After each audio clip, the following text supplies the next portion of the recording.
Hi E31, so today we're going to be reading a book called Alexander and the Terrible, Horrible, No Good, Very Bad Day by Judith Viorst, illustrated by Ray Cruz. I have permission from Scholastic to read this book. So let's get started. I went to sleep with gum in my mouth, and now there's gum in my hair. And when I got out of bed this morning, I tripped on the skateboard, and by mistake, I dropped my sweater in the sink while the water was running, and I could tell it was going to be a terrible, horrible, no good, very bad day. At breakfast, Anthony found a Corvette Stingray car kit in his breakfast cereal box, and Nick found a junior undercover agent code ring in his breakfast cereal box. But in my breakfast cereal box, all I found was breakfast cereal. I think I'll move to Australia. In the carpool, Miss Gibson let Becky have a seat by the window. Audrey and Elliot got seats by the window too. I said I was being scrunched. I said I was being smushed.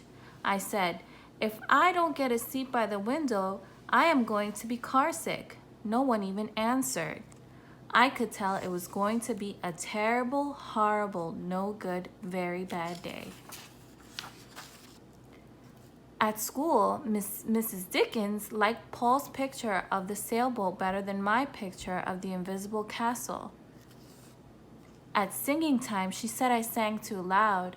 At counting time, she said I left out 16. Who needs 16? I could tell it was going to be a terrible, horrible, no good, very bad day.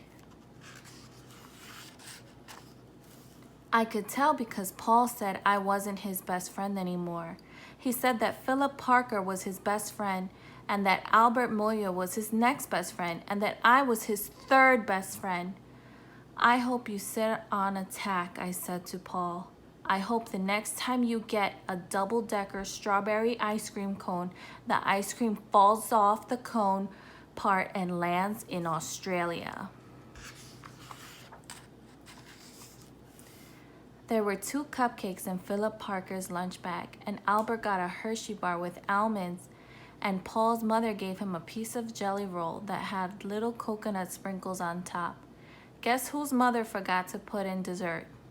It was terrible, horrible, no good, very bad day. That's what it was, because after school, my mom took us all to the dentist, and Dr. Fields found a cavity just in me. Come back next week and I'll fix it, said Dr. Fields. Next week, I said, I'm going to Australia. On the way downstairs, the elevator door closed on my foot, and while we were waiting for my mom to go get the car, Anthony made me fall where it was muddy.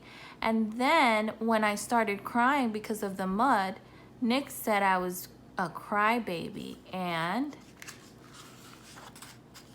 while I was punching Nick for saying crybaby, my mom came back with the car and scolded me for being muddy and fighting.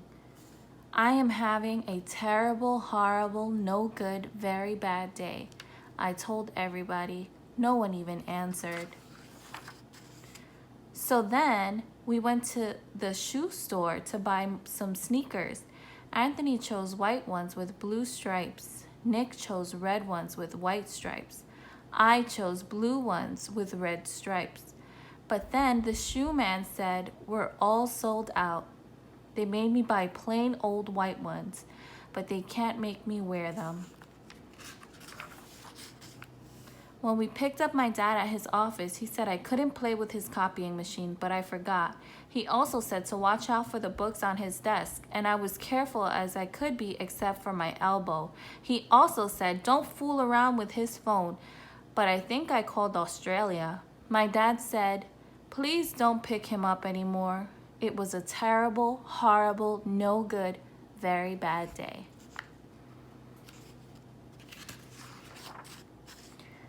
There were lima beans for dinner, and I hate limas. There was kissing on TV, and I hate kissing. My bath was too hot. I got soap in my eyes, my marble went down the drain, and I had to wear my railroad train pajamas. I hate my railroad train pajamas.